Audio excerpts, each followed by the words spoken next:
So welcome again to this particular session. So after having a little bit of what we call overview regarding branches, when we left in the last session, we were discussing what we call data system, and what we discussed over there, we are going to write it now. Data system.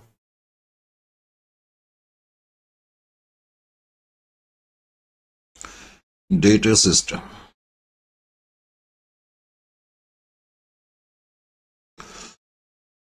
As we discussed in the last session, the data system basically is a part of dependent branches system. The first point you should write this.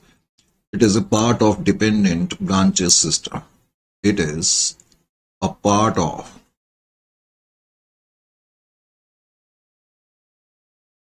dependent branches.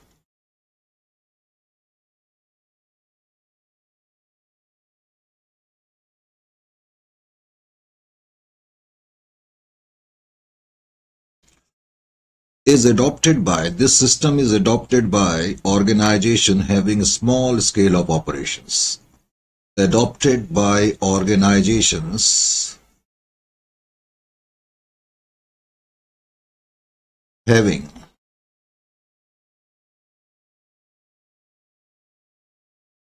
a small scale of operations, correct? A small scale of operations.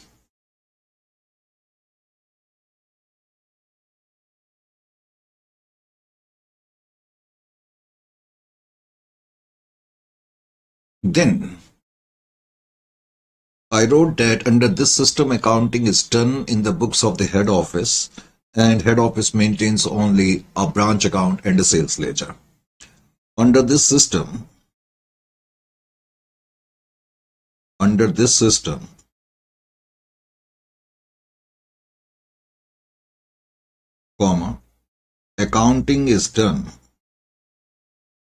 accounting is done in the books of head office only. In the books of head office only.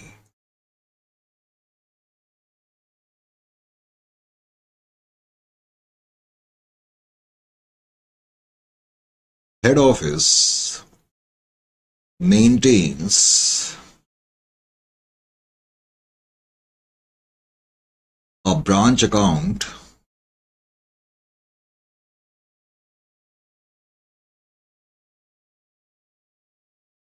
and only a sales ledger. Only a sales ledger.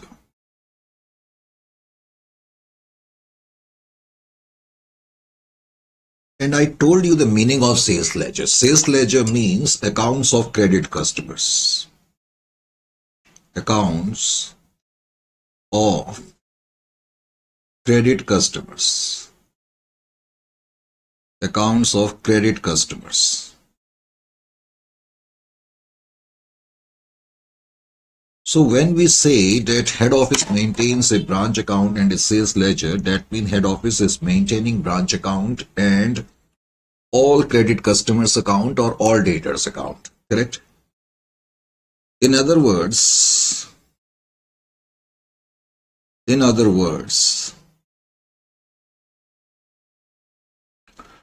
head office maintains branch account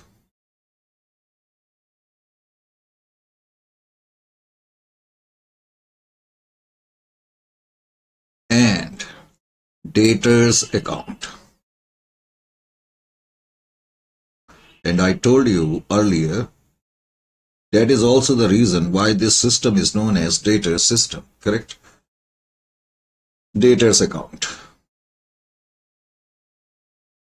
Now, because as you have seen that head office is maintaining what we call only branch account and debtors account, indirectly it also means it is not a full-fledged double entry system, so it's not a complete system of accounting.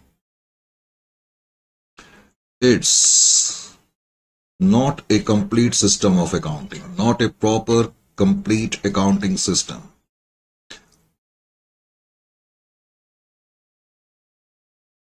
complete accounting system.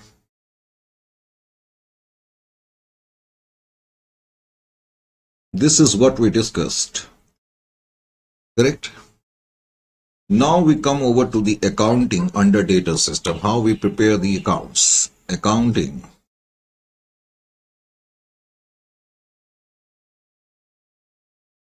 under data system.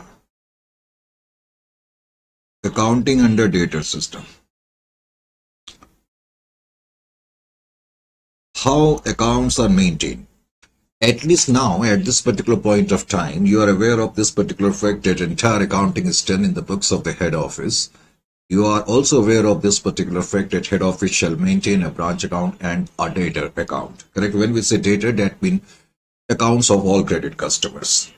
So in the books of head office, these are the formats. In the books of head office, first of all, you should write the title in the books of head office. In the books of head office, we will maintain a branch account. Branch account.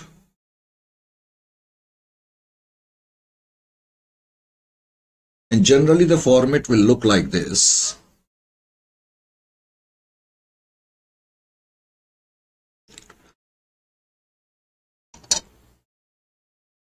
Format will look like this, and I will explain it later on. First, you write the format. Balances brought down.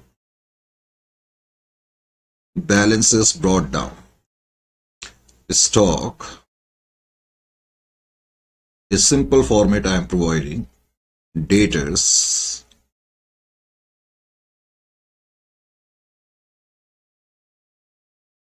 Goods sent to branch account. To goods sent to branch account.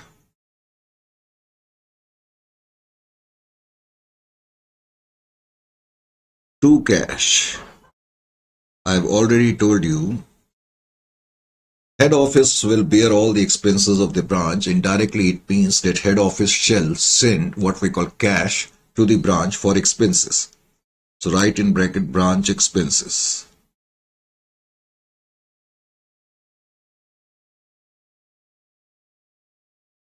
And here on the opposite side, we shall write by remittances. Now remittances, what exactly we mean by it, I will let you know in a short while. Remittances. Remittances shall have two important parts.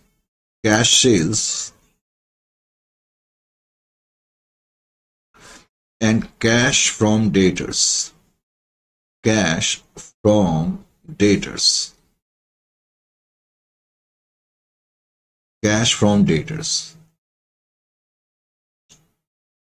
Earlier when I was explaining dependent branches, I did tell that all the what we call major policy decisions are held by the head office or vest in the hands of the head office, and branch is simply expected to follow those instructions and put them into implementation, execute them to the best of their abilities, do as much as sales, collect as much as cash and send back to head office. So whatever cash is collected by the branch on account of cash sales and from debtors, this is known as total cash collection, and it will be remitted back to what we call head office.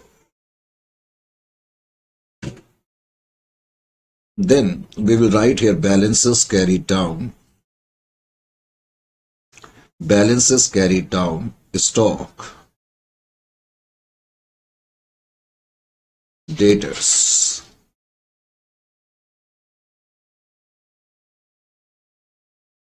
And then the difference will deliver us the net profit.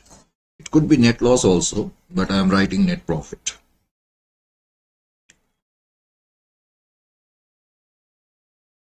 This is the simplest possible format, correct, of branch account. I will explain each and everything. Don't worry about that. Show a little bit of patience.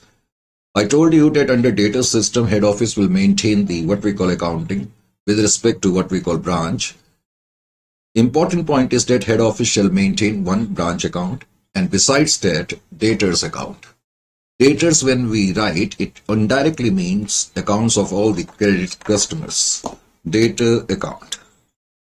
You have prepared debtors so many times. Debtors account. Debtor is an asset.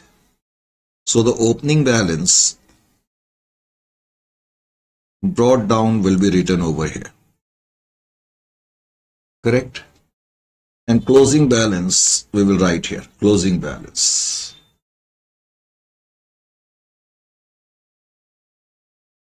As you know, anything which will increase the asset must be debited and anything which will decrease the asset must be credited.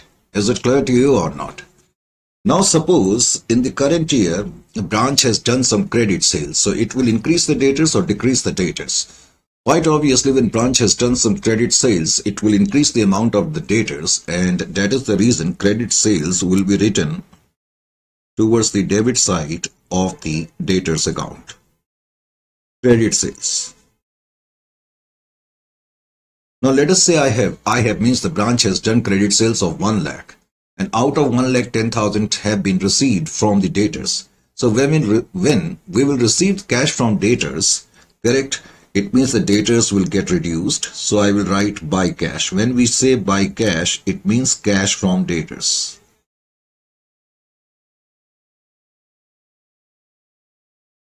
Cash from debtors. Sometime it may happen, but not always, but it could happen. For example, branch has sold goods to the credit customers and some of the goods have been returned by the credit customers, known as sales return. So sales return, when goods are returned, obviously the amount due from debtors will get reduced, and that is why sales returns are put towards the credit side. Sometime debtors become bad, so bad debts will also be put towards the credit side of the debtors account. And similarly, if we have given any discount to the debtors so that they make the payment before the maturity date, discount will be put towards the credit side. This is the format of debtors account. Now I will explain the things in detail to you. Correct? And I'll put up this sheet for a while over here. I will take a rough sheet now because I have to explain the intricacies of this. These are the rough sheets. When I take rough sheets, obviously it means I want to make you understand. We simply do not want to go by the formats, just cram the things. We need a little bit of logic. It's pretty cold out here in Delhi. Let me have a sip of tea also.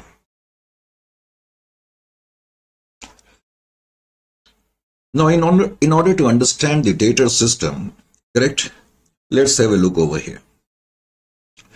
Let us say this is the current accounting year. And current accounting year is starting from 1/4/2022, and let us say it is ending on 31st of 3/2023.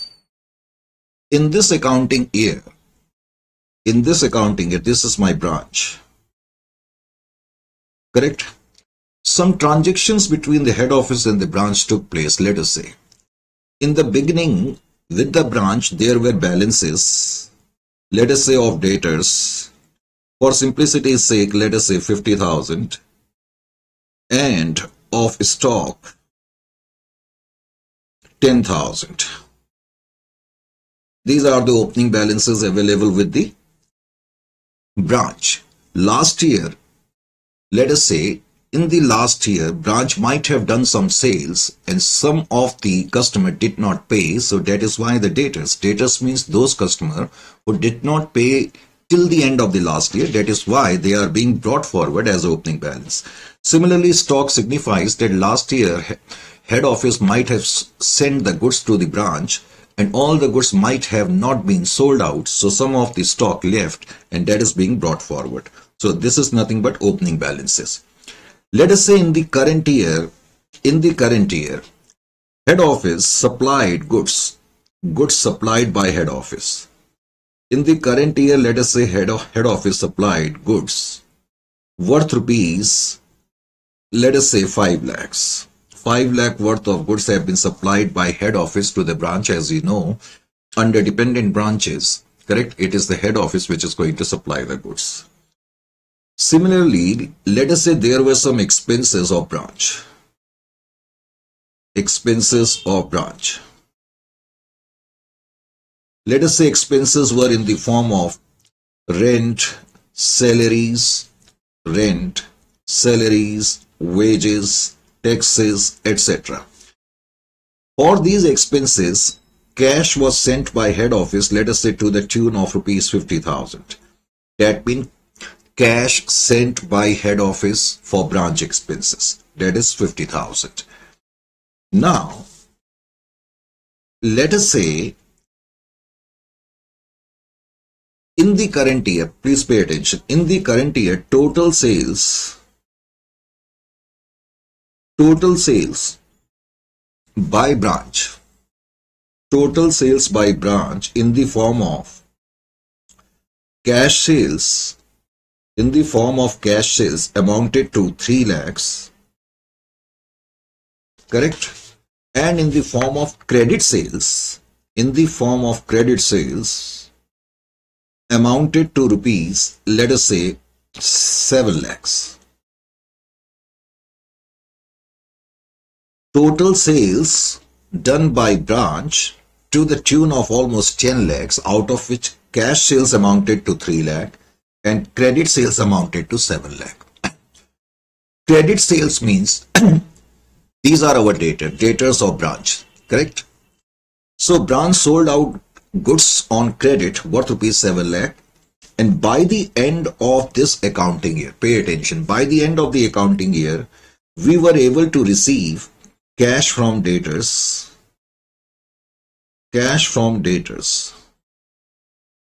Out of this 7 lakh, let us say we were able to receive 5 lakh. Are you getting my point or not? We were able to receive 5 lakh from the debtors. Is it clear to you or not? That means total credit sales were 7 lakh. But out of that, I have received 5 lakh worth of what we call cash from the debtors. Is it clear to you or not? Yes, sir. Please pay attention. I told you the meaning of remittances earlier. As you know that in the branch account towards the credit side, we write remittances. Remittances has got 2 important parts. One, cash sales, and second, not credit sale. Second is cash from debtors. Remittances signifies total cash collected by branch, and branch will collect the cash through cash sales in the form of 3 lakh and from debtors 5 lakh. So total remittances will become 8 lakh. So this much of cash will be sent by branch to the head office. Is it clear to you or not?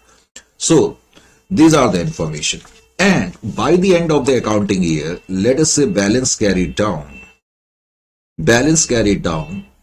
Stock worth rupees, let us say 50,000 remained unsold. This is balance carried down. And there were some debtors, but how much we do not know. Let us say this is a simple what we call question, sort of what we call demo. So opening balances with the branch amounted to this much. We supplied, means head office supplied goods to the branch to the tune of rupees 5 lakh. Head office also sent cash to meet the branch expenses 50,000. Besides that, cash sales were 3 lakh, credit sales were 5 lakh, and cash receipt from debtors were, let us say, 5 lakh. Is it clear to you? And closing balances, stock is 50,000 and debtors we do not know. Now, let us say I want to solve this question. These are rough sheets. You need not require to do anything. I am trying to make you understand. We know that in the books of the head office, we will prepare the accounts. Branch will not make any account. Head office will make the accounts. One, branch account. I gave you a little bit of idea how branch account is maintained. Now I will give you it. I will give you details in a full-fledged manner. This is branch account, correct? Besides that, we will also prepare debtors account. Debtors account. As I told you, these are the transaction. Opening balances, we are going to write it towards the debit side of the branch account. Opening balances, balance brought down. Balance brought down, debtors. That is 50,000. And we have stock. stock worth rupees 10,000. Important point is that, which you will have to keep in your mind while preparing or while doing the accounting. Since debtors are written in the branch account as opening balances, but at the same time you are preparing debtors account also. So that is why opening balance of debtors you must not write, you must not forget to write over here. So opening balance of debtors will also find place in the debtors account too, correct? Then I gave you goods supplied by head office. If head office will supply goods to branch, what will be the entry? The entry will be branch account debit. Branch account debit to goods sent to branch account. This will be the entry for what we call goods which are being supplied by head office to the branch. Because branch will receive and goods are moving out. Is it clear to you or not? So that is the reason why we are going to put goods sent to branch account on the debit side of the branch account. So on the debit side of the branch account, I will write simply here to goods sent to branch account. To goods sent to branch account. To goods sent to branch account. You can also write to GSTB account. 5 lakh worth of goods have been supplied by head office to the branch. Is it clear to you or not? In simple words, there is a simple rule to prepare the branch account. You presume yourself as the accountant of head office, correct? If you are going to get imparted with something, you are going to put it towards the debit side. And if you are going to receive something, you are going to put it towards the credit side. It is as simple as that. Is it clear to you? When we are supplying the goods, obviously we are getting imparted with the goods, and that's the reason actually we are going to put them towards the debit side. So we have supplied goods. Now next point which I have given here, that branch expenses. Cash sent by head office to branch for expenses. 50,000. Now when head office will send the cash to the branch, it means head office is getting imparted with the cash of rupees 50,000. Just a moment ago, I told you that whenever we are going to get imparted with something, I am going to put it towards the debit side.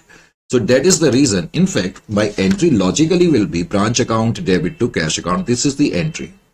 Branch account debit to cash account. That is why we are going to put cash towards the debit side. This is one side of the game. Or take the simple side. We are getting imparted with the cash, so we are going to simply put it over here to cash. Branch expenses. 50,000. So 50,000 worth of cash I have sent. Now I will write here remittances towards the credit side. Remittances means total amount of cash collected by the branch and sent to head office. Correct? And I told you remittances has got two important parts. One is cash sales and another one is cash from debtors. Cash from debtors. We do not write here credit sales. Remember one thing, correct? We write only cash sales and cash from debtors. That is why I am cautioning you here time and again. I told you that my total sales were worth rupees 10 lakh. No doubt about that. Cash sales 3 lakhs. So cash sales I am going to write here 3 lakhs. There were credit sales also 7 lakh, but credit sales I am not going to write here. Correct? Credit sales, but we know that will find place over here. Credit sales comes in the debtors account, we know, because we just prepared the debtors account.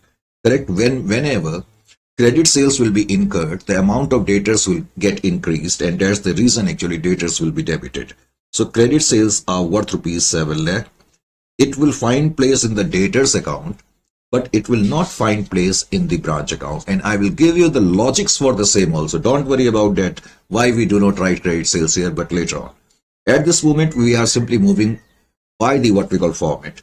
Cash from debtors. Cash from debtors, we had written 5 lakh. So we received from debtors 5 lakh. So total remittances will be equal to how much? 8 lakhs. So that means branch has collected 8 lakh rupees on account of cash sales and cash from debtors, and it has sent 8 lakh back to head office. This is exactly the main task and responsibility of the branch. Is it clear to you? Then I will write here balance. Because we have written cash from debtors, so we have to keep an eye also over this particular fact. because this is also affecting the debtors account, and I will write here cash from debtors, because when cash is received from debtors, debtors will get reduced, and that's the reason 8 lakhs will also find place over here. 8 lakh will also find place over here. Is it, sorry, 5 lakh worth of cash we have received, not 8 lakh. So cash receipt from debtors is 5 lakh. We will also write it in the debtors account, correct? Now, we will write here balance carried down. Balance carried down. Now I gave you that at the end of the year there is a balance in stock and debtors. Balance of stock is given to you as 50,000. Balance of stock signifies that whatever goods which branch had in the beginning and whatever goods which were sent by head office during the year, out of that some goods have been sold and some goods have remained. So this is closing stock. There is also closing balance of debtors, but how much? That we can find out. For the same, we need to actually simply tally this account. 7,50,000 is the total. You can also understand it logically. 50,000 worth of amount was due in the beginning, and we did credit sales to the tune of 7 lakh. That means total amount due from debtors is 750. Out of that we have received 5 lakhs. So quite obviously, still we are supposed to receive 2,50,000. So this is nothing but this is the closing balance of the debtors. That is your balancing figure. So closing balance of debtors, you are going to put it towards this side, 2,50,000. Now all you need to do is to tally this, correct? That will be equal to 3 plus 8, I think 11 lakh. And from 11 lakh, you will have to subtract your debit side items. Debit side total is 5, that is 550, 6 lakh 10,000. Now if I subtract 610 from 11 lakh, it will be equal to 490. This is my net profit. Looks very simple, but not that much simple. This is my net profit without any doubt. But don't think this is as easy as it looks. Correct? Because I have to make you understand some important complexities of this particular system. It looks easy, as I said. Allow me to have a sip of tea. See here, when we have prepared this branch account, looks very simple. It seems that all we need to do is to just put up the goods sent, put up the things over here which have been supplied by head office, goods and cash, and similarly total amount which we have received from debtors. It looks as easy as that. But when we prepare branch account, you must have noticed actually 2-3 important aspects. Correct? What are 2-3 important aspects? As a rule, opening balance of a particular asset, or for that instance liability, cannot be written in another account. Have you paid any attention towards this particular point ever? I have written in the branch account opening balance of debtors in stock, and now I am saying that as a rule it is not allowed. Logically it is against the accounting conventions or accounting what we call rules. But in spite of that we have written that. Correct? Logically you cannot write, as I said, any account in a different account as balance. But despite that we have written over here. Second important point which you must have noticed, that we have written credit sales here, but we haven't written credit sales in the branch account. So sometimes student fraternity get confused by these things. Correct? Similarly, honestly speaking, if in this question there would have been sales return, discount or bad debts, I would not have written them in the branch account, but I would have written them in the debtors account. So this sort of confusion arises actually when we prepare branch account. And especially if in the question there are transactions like sales return, discount, bad debts. So students get confused where to write. Should they write it in the branch account and also in debtors account, or only in debtors account? So these are the things and the problems which the student fraternity faces when they solve the questions on data system. I will try to explain you. But you must also not forget The initial discussion which we have had over the data system, could anyone among you repeat that particular discussion? What did I talk about regarding data system? It is a part of independent branches, number one, quite obviously. Second, is it a full-fledged accounting system? No, it is not a full-fledged accounting system. It happens to be an incomplete accounting system. This is a very, very important line. And I will tell you now actually why it is an important line. And second, under this system, head office will maintain only branch account and debtors account. These are the vital characteristics of this particular system. So now I will give you answers to all the confusionary points. See here. First thing first. When we prepare branch account, you have to keep in your mind that in branch accounting, especially under data system, there are three parties which are involved. One is head office, another one is branch, and another one is customers or debtors. How many parties are involved in branch accounting under data system? Sir, one is head office, good. Another one is branch office. And the third one is data system. Never ever forget this point, that whatever transactions which are taking place between head office and branch office, whatever transaction or what sort of transaction or whatever type of transaction taking place between head office and branch office, only such transaction will find place in the branch account. Are you getting my point or not? Indirectly, it means if there is any transaction which is taking place between branch office and debtors, it will not find place in the branch account. Any transaction which is taking place between the branch office and the debtors account, it will not find place in the branch account. Remember one thing. So this will simplify the things for you whenever you are going to face any confusion later on. So it will not be over there because you now know the logic. What did I tell you? Just wait for a while. Sometimes these phones actually get problems. Sorry. So, whatever transaction or any transaction which takes place between branch office and the debtors will never ever come in branch account. Please don't let it escape this particular golden point from your mind. Is it clear to you? Now you will get the answer. See here. When we did the credit sale, it is a transaction between actually branch and debtors. It is not a transaction between head office and branch office. That is the reason credit sales is not finding place in the branch account. Is it clear to you or not? Is it clear to you or not? Similarly, if there would have been sales return, sales return means goods returned by debtors to the branch. If there would have been bad debts, again it is a transaction between debtors and what we call branch office.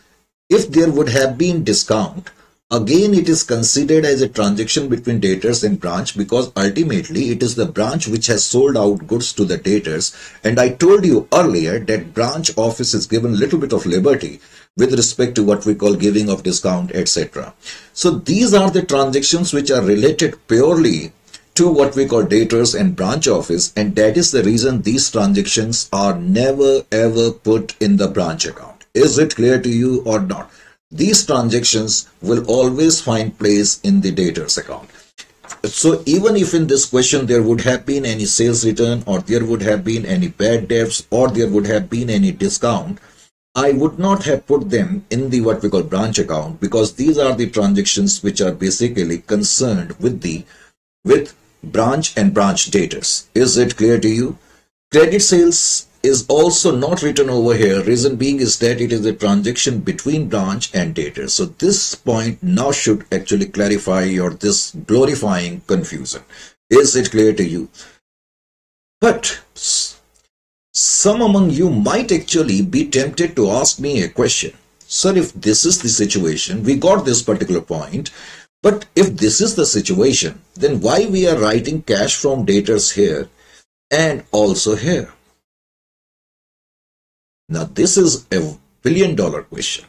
I told you any transaction which is taking place between branch and head office. I told you any transaction which is taking place between branch office and debtors, it will not find place in the branch account. For example, credit sales, sales return, bad debts. We understand that. Okay. But what about cash from debtors? What about cash from debtors? Sir, why we are putting it in the branch account and simultaneously in the debtors account also? You may be tempted to ask this particular question, isn't it or not? So I will give you the reason. Reason being is that debtors are giving cash to the branch. No doubt about that. And branch is remitting this cash to the head office. That means in this transaction, all three parties are involved. And that is the reason this transaction will also come under what we call debtors, and besides that will also be written in the branch account. Is it clear to you or not? So cash receipt from debtors, now it should not confuse you that why we are writing cash receipt from debtors first in the branch account and later on in the debtors account also. The reasons should be absolutely crystal clear now, because this is a transaction in which all the three parties are getting influenced or impacted or affected. Is it clear to you or not? So that's the reason cash receipt from debtors first of all will be put towards the credit side of the branch account, and obviously it will also find place in the debtor system. Is it in the debtors account? So regarding these, your confusion should not be over there. Is it clear to you? Sales return, bad debts, discount, credit sales. Once again repeating, credit sales, sales return, bad debts and discount, these are purely transaction related between branch office and debtors. Never ever will come in the branch account. Will always find place in the debtors. Correct? Number one. Number two, cash receipt from debtors is a transaction in which all the three parties are involved, and that is the reason it will come in the debtors and also in the branch account. Correct? These are the points which create in fact lots of confusion, and I have tried to actually erase them out. I hope I have succeeded. And now, coming over to $1 trillion question, which most of the students actually never understand. I told you, all of late actually through my experience I'm noticing students are simply interested in just solving question, correct, in a quick fire time, that's all. So I told you earlier, when later on you will move into what we call your practical arena, especially when you are going to attend and face interviews of creditable forms, over there you will find such questions, correct? Secondly, I told you earlier, logically, it is against the basic rules of the accounting that I cannot put balance of a particular account in some other account. And here I have put up debtors balance and stock balance as opening balance and closing balance in the branch account. I can put debtors balance in the debtors account, that's fine. No harm in it. But if I am putting debtors balance in the branch account, that is something which is not as per the normal accounting practices. Now I will try to explain this point. Remember one thing, ultimately we have to write the balances here only, but I am trying to give you an idea regarding that. Let us say there is a person and he is very hungry and he is quite poor also, correct? And he is having only, let us say, 50 rupees. He is very hungry. He is virtually starving. Since last 2 days, he hasn't had any sort of what we call lunch, dinner or breakfast. Suddenly on the roadside, he finds a food vendor, correct? A food vendor. And because he is having only 50 rupees, he found that within 50 rupees, he can satisfy the fire which is actually engulfing what we call his stomach. So he goes to that food vendor, gives rupees 50 and eats up within those 50 rupees whatever he could.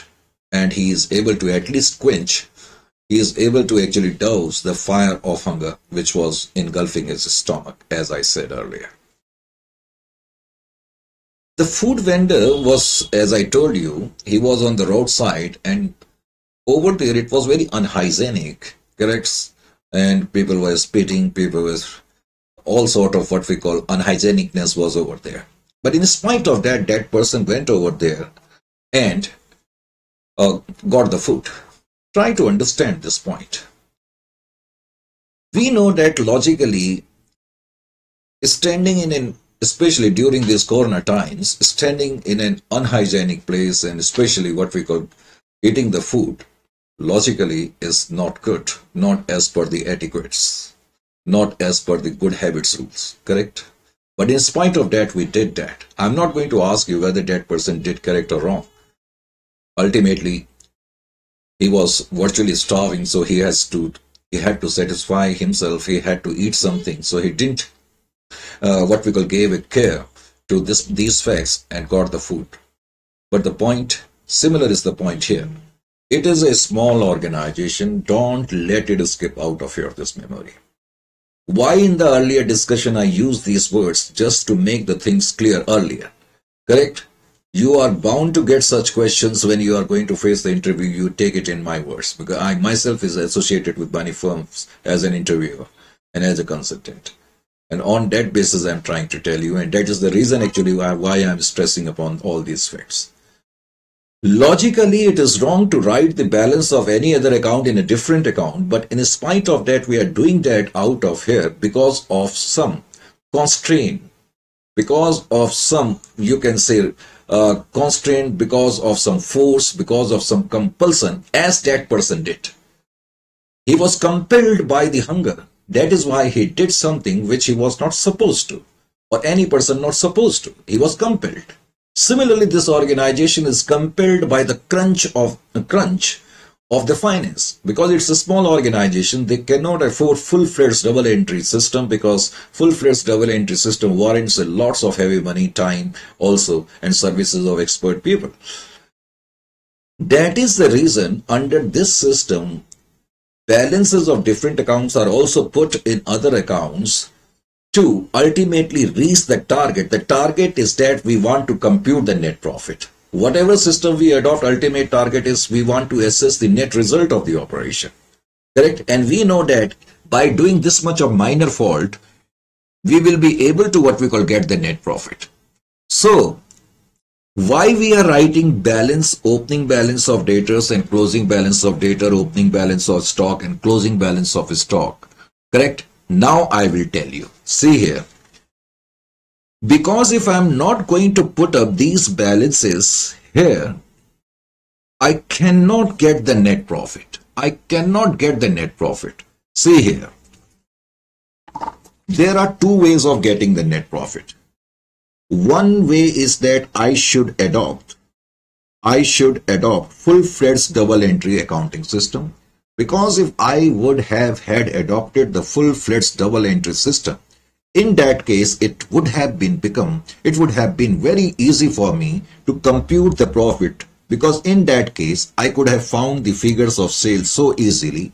I could have found cost of goods sold so easily. By subtracting cost of goods sold from sales, I could have found gross profit so easily. And from there on, I would have subtracted my expenses and I would have had arrived my net profit. But problem is that it becomes possible to compute the profit this way only when we are adopting full-fledged double entry system, and which in this case is not possible with an organization of such level. This is a small organization. But technically speaking and logically speaking, no entity can find out net profit without these things. If suppose I tell you or ask you, how can you prove me that this is net profit? Don't give me vague answers. Some of you might be tempted to say, sir, in the book's format is like this and the difference is called net profit. No, this is no answer. Even I know that the books are providing, even the modules are providing such formats. But how will you let me know that this is net profit? Suppose I say this is not net profit. How will you prove me wrong? So I will tell you now. That is the reason why I am taking so much of time to make you understand all these intricacies. Just solving the problem is not enough, and it will not land up you with a good job. Especially nowadays, companies are complaining that CAs or CAs or CMAs which they are receiving are not worthy of that, to be very honest with you. And that is exactly the reason, because the focal point is not towards what we call intricacies, but superficial things. Now everyone knows that this is the format. We are subtracting debit item from the credit item, so it will be profit. This is one part of the game. Now you have to prove me 4,90,000. It has happened in a recent interview I saw. Correct? So I will tell you and prove you how under data system, by adopting this format, we arrive over a figure which is called net profit. And how it is net profit, let us see. See here, I will give you now, I will do some magic before you. At least, let me hold the black pen first. At least, being commerce student and especially of accounts, at least you should have an idea that we can arrive over net profit by subtracting cost of goods sold from sales and of course expenses. Then we will have the net profit, no doubt about that. Without this, we cannot find out net profit at all. But despite that, I am saying that we are having net profit here. So how it is possible? See here. If I am going to ask you a very simple question, have we written amount of total sales in this account? Please look carefully into the format, into the solution, and tell me answer after 1 minute or 2 minutes. Have we written the total amount of sales in this account? Pay attention. These are the items: data, stock, goods sent to branch, cash sales, net profit, stock, data, cash sales, and cash from debtors. Have we written the total amount of sales here in this account? No, sir. So what we have written? We have written cash sales and we haven't written credit sales. Right, exactly.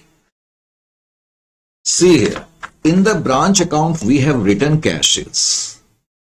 We have written cash sales, but we haven't written credit sales. This is the problem. Correct? You are telling me, sir, we have written cash sales. Obviously, I agree with you. And you are telling me, sir, we haven't written here credit sales. You are exactly right. We haven't written here credit sales. But this is the magic. Now I tell you that in this branch account, I have written credit sales also. Because without writing credit sales, we cannot arrive over net profit. Sir, you have written credit sales, but it is not getting reflected. So here you will have to dig deep. See here. We have written here opening debtors. Pay attention now. We have written here opening debtors. Do you agree with me or not? Yes, sir. We have written closing debtors. Agree with me or not? Yes, sir. And we have written here cash receipt from debtors. Pay attention here. Opening debtors you have written in the branch account. Closing debtors you have written here also. You have written cash from debtors. The difference of cash from debtors, closing balance and opening balance is nothing but credit sales. That is the reason actually in this particular account, credit sales automatically gets entered. Is it clear to you? Are you getting my point or not? When we have written opening debtors and closing debtors along with cash receipt from debtors, the credit sales get automatically incorporated in this particular account. Remember, it is not a full-fledged accounting system. We cannot prepare separately a sales account or something like this. So in order to bring the amount of credit sales, we adopt this policy. And that is also the reason why we write opening and closing balance of debtors in this account. Knowing very well that as a rule it should not be. But we want to kill actually two birds with one stone. That is the basic idea, as that person tried to what we call kill the fire of hunger despite what we call doing some mistakes. Similarly, this particular organization is trying to what we call achieve twin targets, correct? One, to bring the credit sales somehow into this particular account, and secondly, to arrive over the net profit, because even this organization knows that without bringing the amount of credit sales, it is not possible to arrive over net profit. Is it clear to you or not? So, two answers you got here. We have written here credit sales, but indirectly, correct? So, it means in the branch account, I have written credit sales also. Is it clear to you or not? Do you agree with me till up to this particular point? Yes, sir, we agree. Now you see, actually, I have written here amount of stock, correct? You presume you are the branch for a while and I am the head office. You are already having 10,000 rupees worth of stock as opening balance, correct? And in the current year, I means the head office sends 5 lakh worth of goods to you. So how much total goods you are having? 5 lakh 10,000. At the end of the year, you are having 50,000 worth of stock left. So what does it signify? It signifies that out of total goods available with you, out of total available goods 5,10,000, you sold out 50,000 worth of goods. That means cost of goods sold is 4,60,000. See, opening stock plus goods sent, correct? Head office is sending the goods to the branch. You, for simplicity's sake, you take it that way, branch is purchasing goods from head office. Because you have a habit of calling opening stock plus purchases minus closing stock, correct? Then you will understand. So you had 10,000 worth of goods in the beginning. 5 lakh worth of goods have been supplied to you by the head office in the current year. Total available goods at your disposal is 5,10,000, and by the end of the year 50,000 worth of goods are remaining. What does this mean? It means out of 510, 460 worth of goods have been sold out, correct? Of course, you must have sold them at a higher price, but it reflects the cost of the goods sold. So cost of the goods sold, in order to bring the cost of the goods sold in this particular account, we write the opening and closing balances here. If somebody now asks you why we write the opening balance of debtors, creditors, stock, or for that instance any item, you should be now in a position to deliver the answer, correct? I told you as a rule, it is not acceptable that you are writing what we call balance of a particular account in a different account. But in order to achieve our targets, we are doing that. Correct? Is it clear to you or not? So why we write opening balance and closing balance in the branch account? You please let me know. Sir, in order to show cost of goods sold. How cost of goods sold is being actually represented here? Sir, we have written opening stock, goods supplied to branch, and closing stock, and the difference of this is closing cost of goods sold. Right, absolutely. So now you can understand. It means in this particular question, I have written cost of goods sold also. And obviously we have written the expenses. So quite obviously the difference will be nothing but net profit. So now you have proved that how you are getting the net profit. Because in nutshell, even in this account we have written the sales, we have written the cost of goods sold, and we have written the expenses. So we are bound to get what we call net profit. Is it clear to you or not? So now this is the threadbare analysis of data system. Now you should have the best possible knowledge, and if you will have the best, in-depth, highest possible, then only you will have the edge in the market. Is it clear to you or not? So what we have discussed in the data system, prominent thing is that you must understand that it's an incomplete system, but in order to achieve some targets, we commit what we call some violations of the rules, but ultimate target is to get what we call results. So in this particular system, we have to be wary about this particular fact, that credit sales, sales return, bad debts, and discount, these are the transactions purely between the branch office and the debtors, and they are never ever written in the branch account. Why? Because these are the transactions only between branch office and debtors. So try to understand. Let us say you are Mr. A and I am Mr. B. If any transaction is taking place between you and I, so obviously either I will write or you will write or we both will write. But why a third person, Mr. C, will write this particular transaction? Could you tell me? Will he write? No. Similar is the case. If there is any transaction between the branch or debtors, why the hell in the world actually head office is going to write? Head office will write only the transaction which are taking place between the head office and the branch. So that is the reason actually that whatever transaction takes place between head office and debtors, such transaction find place only in the debtors account, correct? And whatever transaction will take place between head office and the branch office, such transaction obviously we are going to put up in the branch account. One very important point is cash receipt from debtors. This is something which affects all the three parties simultaneously, correct? So that is the reason cash receipt from debtors first of all will be written towards the credit side of the branch account, and later on, of course, in the branch account. Is it clear to you or not? This is one we learned. This is one point which we learned. Second important point which we learned, that as a rule, we should not reflect the balances of any other account in a different account. But we are under some force because we somehow want to bring here the amount of credit sales and we want to put up here a figure of cost of goods sold. So for that, we need opening and closing balances of debtors and stock, and that's the reason actually we have to put them over here. Correct? So these are the points which you should be aware of. So in the next session when we are going to meet, obviously we are going to take up some sums, and besides that, again, we will talk about some important aspect and some such aspects which very few people are aware of. For example, how the net profit is arrived at. You ask anyone of your friends, I'm very sure he won't be able to what we call deliver you the answer, but you are now in a position to deliver the answer. Is it clear to you? So on such note, we finish up this particular session, and of course, in the next session, we are going to take up some new things.